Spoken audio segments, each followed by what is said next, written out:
Uno de los puntos más importantes a analizar desde el cambio constitucional actual del país ecuatoriano e incluso el momento importante y quizás protagónico que puede vivir Latinoamérica respecto de las nuevas visiones, de la ponderación de su economía, de su marco jurídico y de su actuación dentro del desarrollo de los estados, es la inclusión que ha existido en la Constitución ecuatoriana de la reparación integral. La intención de este video es analizar la reparación integral desde una visión comparativa de los estados de Perú, Colombia y Ecuador. Estados que de inicio suponen una existencia común de prácticas, culturas, de un tema de incluso vecindad que permite un comercio conjunto al ser todos estos países vecinos y en donde deberíamos encontrar similitudes, mas sin embargo, conforme a las conclusiones a las que llegaré, parecería que aquellas similitudes se ven lejanas y que aquel constitucionalismo andino o latinoamericano del cual hoy se pregona y se trata de intensificarlo en los distintos tratamientos por parte de la gente que hace doctrina, simplemente está aislado, simplemente queda huérfano de fundamento. La reparación integral es un concepto que nace del derecho humanitario. Es un concepto que supone una reparación que no se estanque exclusivamente, como las concesiones anteriores se han tenido y se vienen teniendo hasta la fecha, en una reparación estrictamente pecuniaria. Es decir, que cuando exista la vulneración o violación de un derecho, únicamente nos quedemos con la satisfacción económica y que por consiguiente no exista espacio más de reparación ni nada más que reparar y que esté ahí ya solucionado la vulneración de los derechos. El concepto de reparación integral abarca un ambiente y un abanico de opciones mucho mayor, porque la reparación integral supone un ejercicio por parte del juez que resolverá en que se repare a la persona en su estado anterior a la vulneración del derecho en las mejores condiciones que podría existir, reconociendo ya hoy la vulneración del derecho. Es decir, una reparación de carácter material y una reparación de carácter inmaterial. En esta suerte de estas dos cualidades y características importantes que debe tener la reparación, es importante entonces realizar un análisis de la dimensión pragmática y la dimensión contextual de los países de Colombia, Ecuador y Perú, que nos permita definir entonces sí un horizonte de qué es lo que está pasando en uno y otro sistema jurídico.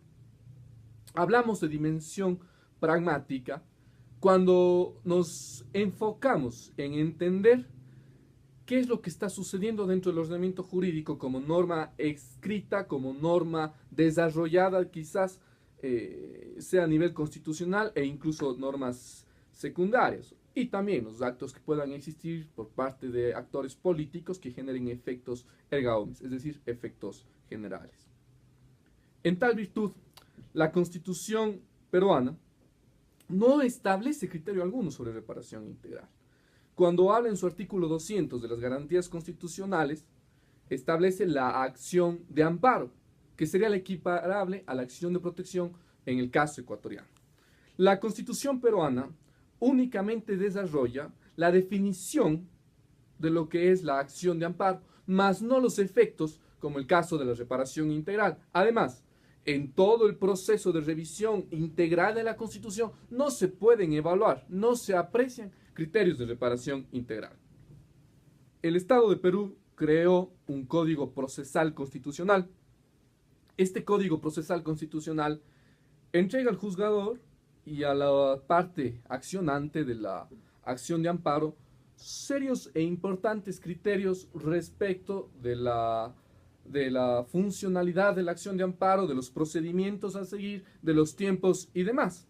Pero es muy clara la norma existente en el Código Procesal Constitucional respecto de que el objeto mismo de la acción de amparo es única y exclusivamente reponer las cosas al estado anterior. Dice así el artículo 1 del Código Procesal Constitucional que la finalidad del amparo será proteger los derechos constitucionales reponiendo las cosas al estado anterior, a la violación o amenaza de violación del derecho constitucional. Es decir, parecería entonces que el Estado peruano ha encasillado específicamente a la única finalidad de la acción de amparo como una acción de reponer, es decir, una acción en la cual se pueda únicamente retrotraer la situación para que el afectado por la vulneración o violación de derechos sea repuesto al estado anterior.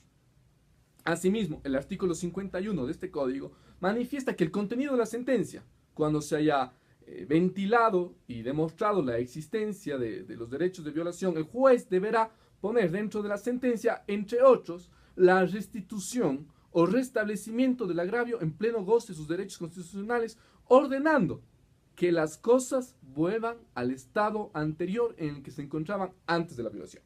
Es decir, el Estado peruano desconoce dentro de su ordenamiento jurídico, como lo hemos visto, constitucional, secundario en un código procesal constitucional, los criterios de reparación integral. Parecería que el ordenamiento jurídico peruano únicamente entiende que la reparación tiene que ser en sentido de volver las cosas al estado anterior, olvidándose que existen situaciones en las que no se puede volver a un estado anterior. Simplemente me estoy imaginando aquella persona que, por ejemplo, fue expulsado de una institución educativa, faltándole 3 meses para acabar el año lectivo, y a los 3 meses sale la resolución, o en el mejor de los casos en un mes sale una resolución, pero ya afectó sus derechos y ya volver al estado anterior no puede darse, porque simplemente no pudo continuar sus estudios de manera periódica sin que exista una limitación o que exista una suspensión de sus actividades, y por tal podría haberse generado además una afección a otros derechos, a la educación, a la posibilidad incluso de poder estar a la misma capacidad de conocimientos que sus compañeros, entre otros. Lo analizaré de manera más profunda cuando abarquemos la dimensión contextual, que, como he mencionado, nos encontramos ahora en la dimensión pragmática para conocer el ordenamiento jurídico de estos países. El caso colombiano es bastante singular. El caso colombiano, debemos establecer que en el artículo 86 de la Constitución nada dice respecto de los efectos y la reparación que debe tener la acción de tutela, porque en el ordenamiento jurídico colombiano se conoce como acción de tutela a la que sería, en el caso de Ecuador, acción de protección. El caso colombiano es interesante por cuanto la Constitución no establece criterios de reparación integral.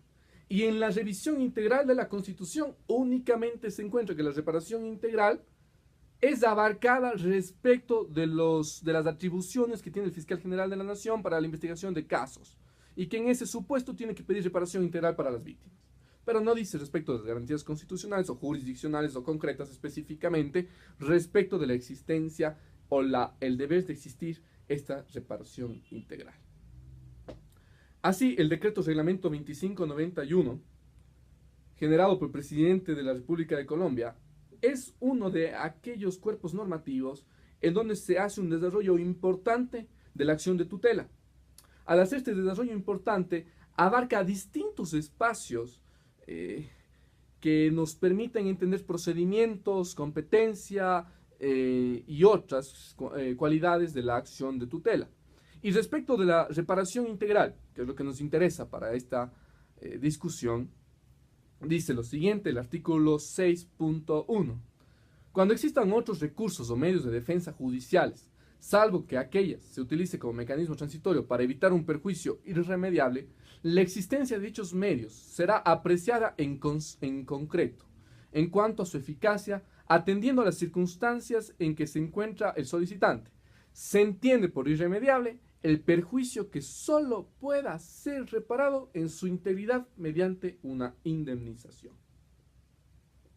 Parecería entonces que el criterio inicial del artículo 6.1 de este decreto reglamento de Colombia únicamente considera que la reparación tiene que ser en aspecto económico, e incluso señala claramente que cuando exista ninguna otra forma de reparar, se tendrá que valorar económicamente. Sin embargo, a propósito he citado este artículo porque fue declarado inexequible, lo que sería en el caso ecuatoriano inconstitucional. fue declarado inexequible este artículo en su parte final, cuando dice: se entiende por irremediable el perjuicio que solo pueda ser reparado en su integridad mediante una indemnización.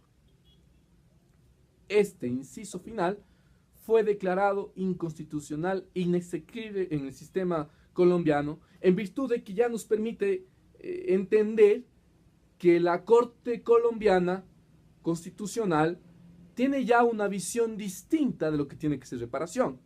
Es por ello que cito el artículo y cito además el hecho de que ha sido declarado inconstitucional, porque nos permite tener luces de hacia dónde va el sistema colombiano, hacia qué aspectos, y parecería entonces que el magistrado o juez de la Corte Constitucional entendió el sentido de reparación integral. Asimismo, en el mismo cuerpo normativo de este decreto reglamento del que estamos considerando, el artículo 23 manifiesta que el juez deberá declarar la vulneración de derechos cuando considere la existencia de violación proveniente por actos de autoridad pública. Deberá procurar al agraviado devolver al estado anterior a la violación cuando fuere posible.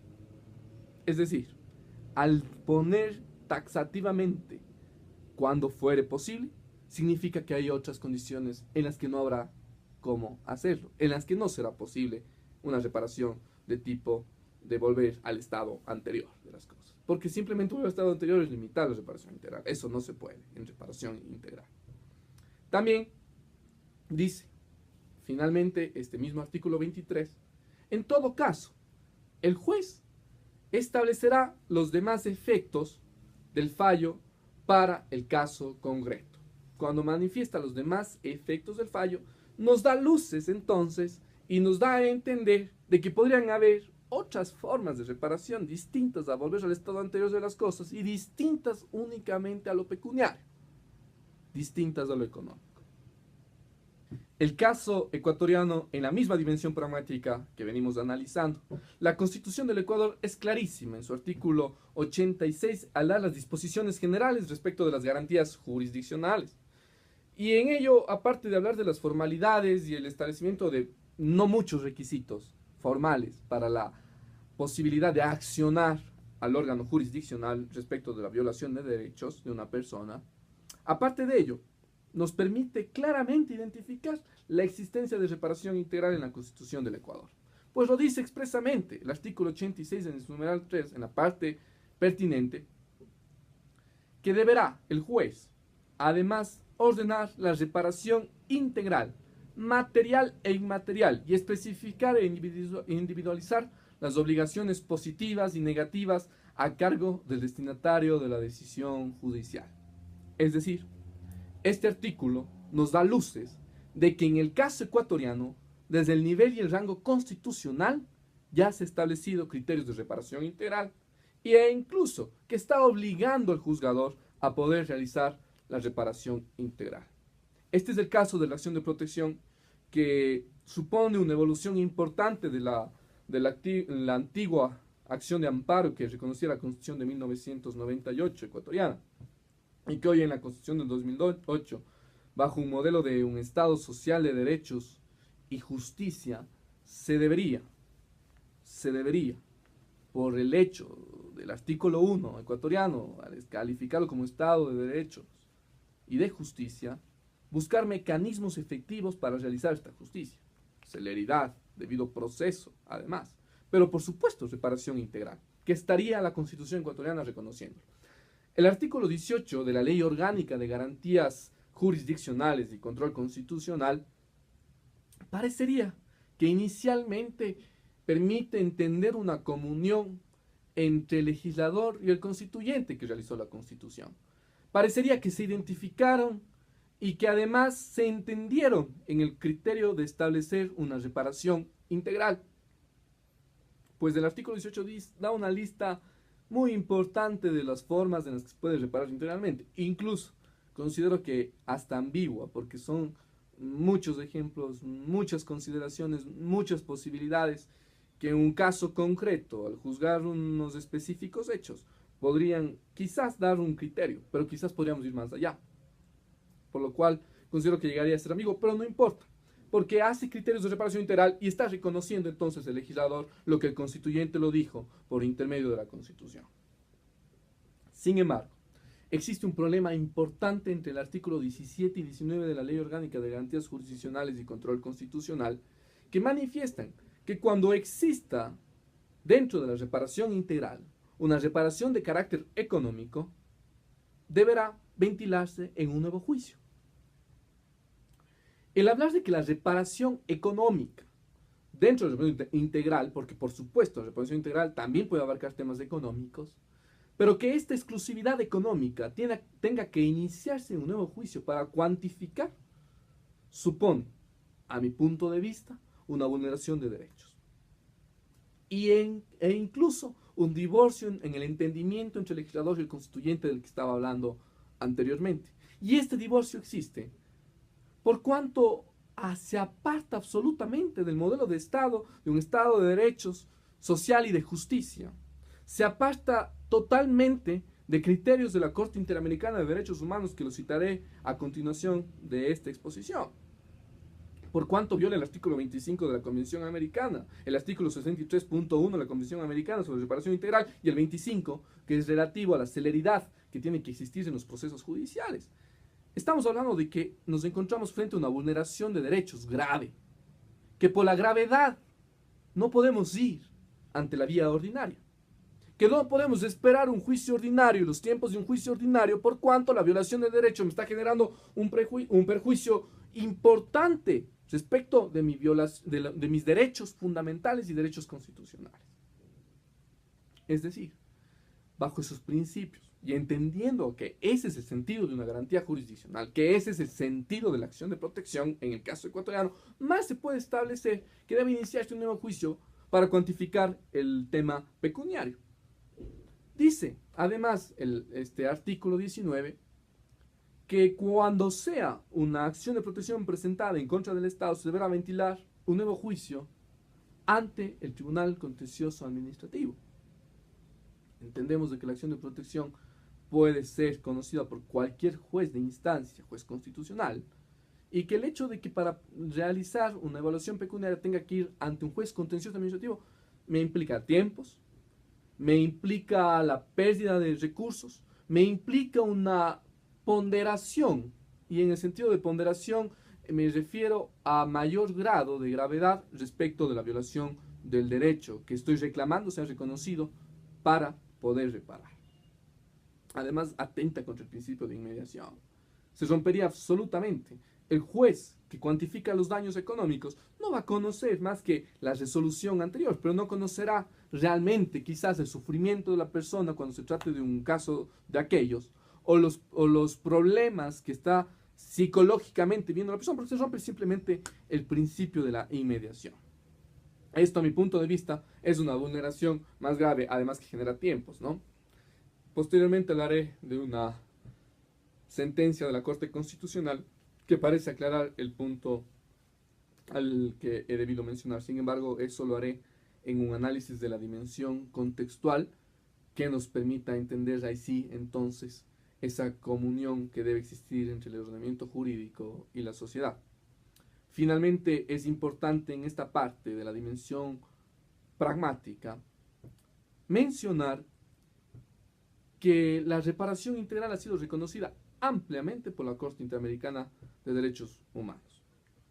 La Corte Interamericana de Derechos Humanos ha establecido en varias sentencias criterios importantes respecto de la reparación integral, que abarque una reparación integral, primero, una restitución de derecho, segundo, una indemnización, de ser el caso, tercero, que suponga además una posibilidad de determinar la no existencia de casos posteriores semejantes, es decir, una garantía de no repetición, y finalmente también establece la Corte Interamericana de Derechos Humanos que deberá tenerse en cuenta el tema del gravamen que se está generando en una persona. El caso peruano respecto de la dimensión contextual. Antes de hablar de Perú debo determinar a qué me refiero con dimensión contextual. La dimensión contextual es aquella que nos permite acercarnos y adentrarnos dentro de la teoría del espejo. La teoría del espejo que supone lo que dije inicialmente, aquella comunión, aquella correspondencia que debe existir entre el ordenamiento jurídico y la sociedad. Es decir, cómo están funcionando las normas que hemos citado, constitucionales y de carácter secundario, respecto de la sociedad. ¿Qué está sucediendo efectivamente en la práctica? Y en la dimensión contextual del caso peruano, simplemente tenemos más problemas o quizás más decepciones respecto del ordenamiento jurídico latinoamericano. El caso peruano señala que el Tribunal Constitucional es el competente para generar la jurisprudencia, que lo mismo que pasa respecto de Colombia y respecto de Ecuador. Sin embargo, en la revisión de la jurisprudencia del caso peruano, encontramos que el juez constitucional de Perú periódicamente, y esto llama la atención, periódicamente, con una continuidad total, habla de la reparación integral y cita a la Corte Interamericana respecto de reparación integral, mas no repara integralmente, cumple con los mandatos constitucionales y con la ley, y única y exclusivamente supone volver las cosas al estado anterior, la reparación para el Tribunal Constitucional y para los jueces de Perú. Pese a que cita como reparación integral lo que no es reparación integral. Existe el expediente 461-2013, conocido por el Tribunal Constitucional, en el caso del legislador Javier Díez Canseco Cisneros. Este es un caso particular. Este legislador fue suspendido en sus actividades por un tiempo determinado por parte del Pleno del Congreso Nacional en virtud de un informe que realizó la Comisión de Ética del Congreso del país de peruano.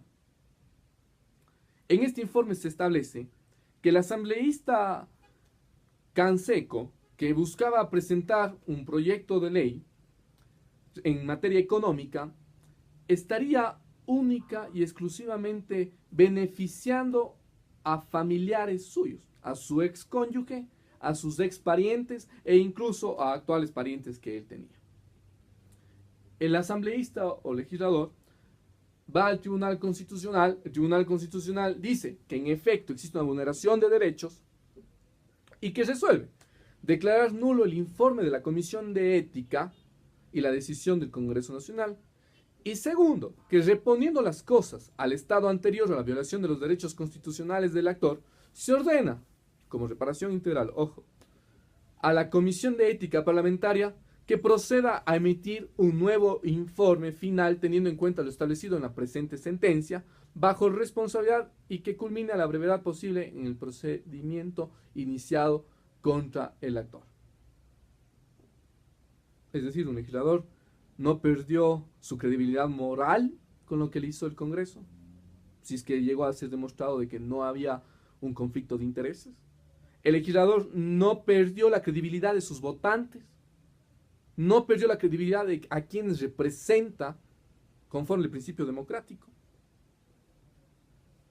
Parece que esta sentencia nos permite entonces entender que al regresar las cosas al estado anterior no se resuelve nada y que simplemente no existe en el caso peruano al día de hoy, 2014, en este año, reparación integral y que se cumple con lo que manda la Constitución y con lo que manda el ordenamiento jurídico secundario. El caso colombiano tiene particularidades muy importantes y debo reconocer que tiene avances de un largo trayecto y de una importancia notoria en el continente, en el sistema jurídico latinoamericano, por cuanto la Corte Constitucional periódicamente ha generado doctrina importante con criterios de reparación integral.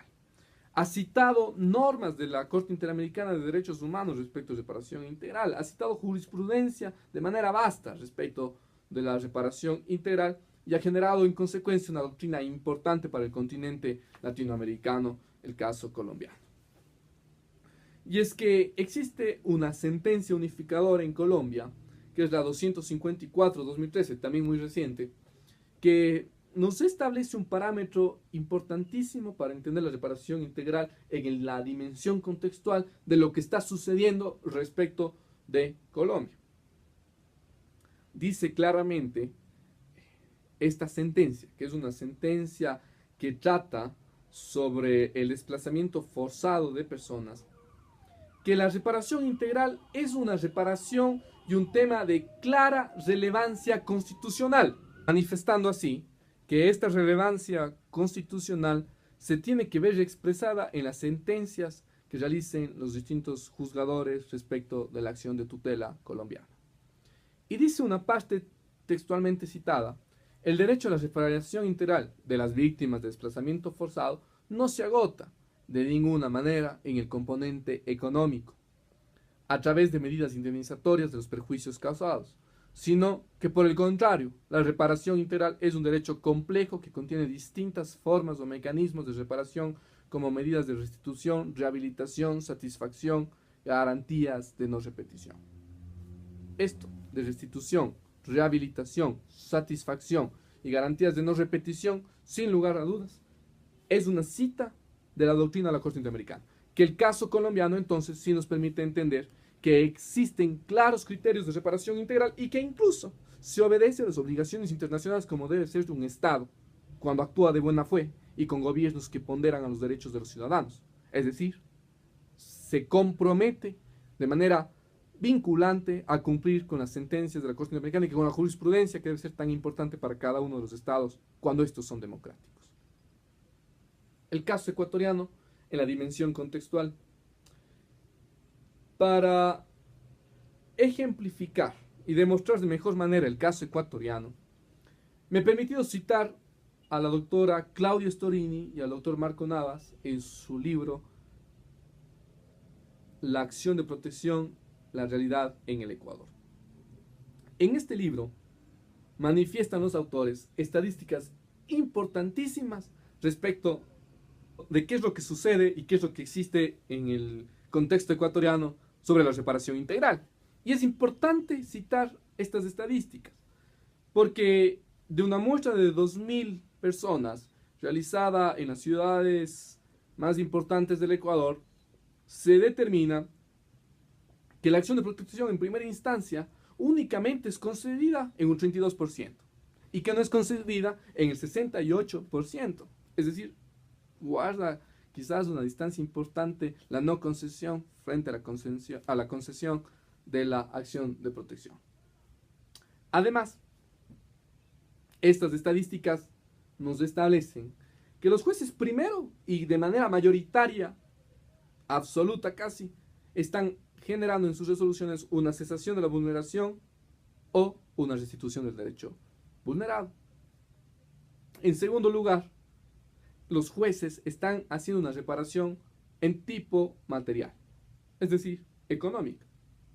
Y que únicamente en 1% de los casos los jueces están realizando resoluciones que efectivamente realicen una reparación integral, es decir, en el ámbito material e inmaterial. Y existen varias sentencias por citar al respecto en la justicia de instancia dentro del país de Ecuador, que sin embargo no lo pienso realizar en esta exposición por tiempo y por concreción respecto a los asuntos en cuanto a la reparación integral. Pues existe una sentencia de la Corte Constitucional en una acción extraordinaria de protección en cuanto a una persona que, litigando en la vía ordinaria, pidió que se proceda a otorgarle el recurso de casación, recibió un auto diciéndolo que no. Esta persona vio agraviados sus derechos en cuanto a la inexistencia de seguridad jurídica, en cuanto a la inexistencia de condiciones de igualdad y sobre todo a la falta de motivación del auto en el cual se negó su recurso. Y en efecto, el auto no fue motivado, simplemente negaba el recurso de casación. Fue en acción extraordinaria a la Corte Constitucional y la Corte Constitucional se pronunció a favor de la persona que fue vulnerada en sus derechos, y dice textualmente la sentencia que voy a mencionar, que es la 1097-2013 EP. Como medidas de reparación integral se dispone lo siguiente. Ojo, como medidas de reparación integral. Primero, dejar sin efecto jurídico el auto del 10 de mayo en el cual se le denegó el recurso. Segundo, retrotraer el proceso al momento de la calificación del recurso de casación, disponiendo que se realice el sorteo correspondiente para definir el tribunal que conozca y resuelva el recurso en observancia de los derechos constitucionales y las garantías del debido proceso. Eso considera la Corte Constitucional ecuatoriana, reparación integral. Sin duda, distancia mucho del criterio de reparación integral, como hemos visto en el caso colombiano, como hemos visto que lo dice la doctrina de la Corte Interamericana. A mi punto de vista, eso no es reparar integralmente. Debo señalar además que sobre la reparación integral, la Corte Constitucional ha tenido una sentencia importante, que es el caso 1510-AN.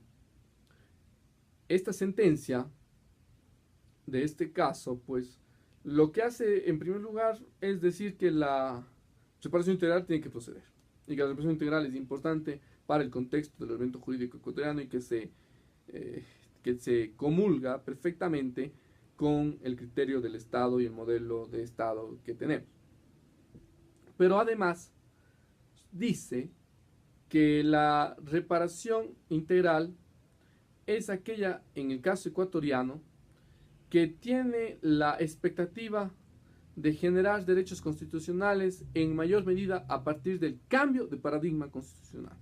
Es decir, lo que hemos dicho con antelación, de acuerdo al modelo de Estado, de acuerdo a la nueva constitución del Estado ecuatoriano y a su interpretación integral, que permita entonces asfaltar el camino a entender y a hacer justicia efectiva, justicia en la que se repare para los ciudadanos. Además de esta sentencia, como dije y dejé expresado que me referiría en este momento y al que vuelvo, hace una interpretación importante respecto del artículo 19 de la Ley Orgánica de Garantías Jurisdiccionales y Control Constitucional, que nos daba ciertos problemas respecto de abrir una nueva instancia, una nueva causa, un nuevo proceso para cuantificar el perjuicio económico que pueda existir. Y dice esta sentencia que esa cuantificación, en el caso del contencioso administrativo contra el Estado, deberá ser simplemente un juicio de ejecución, más no un juicio de conocimiento, y que el juez no podrá volver sobre la materia tratada en fondo, porque la vulneración ya se verificó, ya se resolvió, ya se decidió, y que simplemente tiene que cuantificar y ejecutar. Personalmente considero que no nos dice nada la sentencia. La sentencia que he mencionado no resuelve el problema, porque seguimos yendo a otra vía, seguimos yendo a un nuevo proceso, y en el caso del Ecuador, la celeridad, lamentablemente, distancia mucho de los criterios de justicia y de reparación. Es así como he presentado un pequeño enfoque en minutos reducidos y tratando de ser lo más concreto posible, breve y específico respecto de qué es lo que está pasando sobre la reparación integral en el caso de Perú, de Colombia y de Ecuador. Insisto, de manera selectiva he tomado los países que he mencionado, por cuanto en algún momento estos países eran parte de un único Estado, del sueño de Bolívar y la Gran Colombia. Es decir, de aquella comunión que debería existir por consecuencia de cultura, de principios, de prácticas. De hecho, económicamente estamos muy conectados, somos países fronterizos unos con otros. Sin embargo, he dejado verificar, y podemos verificar en este caso, que la Constitución colombiana y el caso colombiano con la Corte Constitucional se encuentran en un nivel muy superior, muy importante respecto al reconocimiento de la reparación integral. Que Ecuador sigue buenos pasos, porque le falta mucho aún por hacer, pero que ya hace una diferencia importantísima que ninguna otra constitución que hemos tratado lo hace. que es reconocer ya en la Constitución la reparación integral. Sin embargo, en la praxis se ve que solamente un 1% repara integralmente, lo cual ya es un problema. Y ya nos distancia de Colombia y de la realidad colombiana. Y por otro lado, en el caso de Perú, simplemente reparación integral no existe. Me atrevo a decir que la jurisprudencia constitucional del caso peruano está muy retrasada respecto de la reparación integral y de los criterios efectivos que debe tener. Claro, ¿cómo no estarlo si la Constitución y el ordenamiento jurídico no lo reconoce? Pero ¿cómo sí estarlo si es que los jueces entienden el criterio vinculante de las distintas jurisprudencias que existen respecto de la Corte Interamericana de Derechos Humanos en los casos específicos? Entonces, hablar de un único constitucionalismo andino, de un único constitucionalismo latinoamericano, sin más respecto a esta reparación integral, al menos en este punto que hemos tratado en este momento, es un engaño y una falacia absoluta. No existen criterios claros, unificadores, secuenciales, que nos permitan entender que Ecuador, Perú y Colombia se encuentran en una comunión de constituciones para hablar de un constitucionalismo andino, de un constitucionalismo latinoamericano.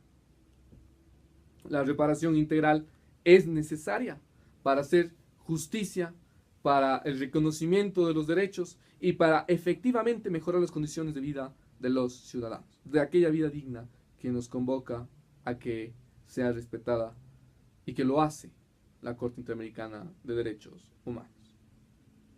Así que, como siempre hemos manifestado, y ya se ha hecho eco, ahora es el momento de que una vez que tenemos ya los criterios claros, que tenemos una definición importante y el parámetro contextual y pragmático analizado, ahora es el momento de ser partícipes efectivos y reales, no solamente de críticas, sino de propuestas.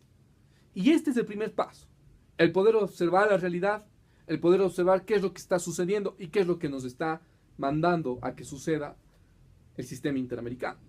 Ahora es el momento de generar en consecuencia una mayor conciencia social y jurídica que permita entender si realmente estamos en estados de derechos, de justicia y estados sociales. Si realmente el ser humano es importante como debe ser, como la Constitución ecuatoriana lo dice, como la Constitución colombiana y peruana lo manifiesta.